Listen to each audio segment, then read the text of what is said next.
করেও পারত।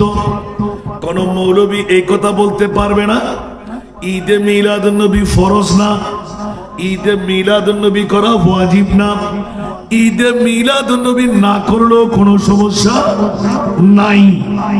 আরেকটা প্রশ্ন দাঁড় হয়ে গেল, ওগো হাসান রেজা, না করলেও সমস্যা নাই, ফরজ না ওয়াজিব না, তাহলে হাসান রেজা শুনায় দাও করলে কি পাওয়া যায়?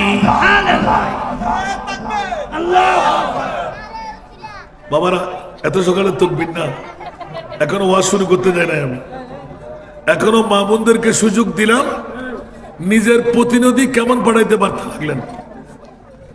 কেউ ঘুমের পাগল, কেউ বিবির পাগল, কেউ টাকার পাগল, কেউ টিভির পাগল, কেউ অ্যান্ড্রয়েড মোবাইলের পাগল, ঠিক না? আজকে যারা এই প্যান্ডেলের নিচে ওরা কার পাগল? নবীর পাগল।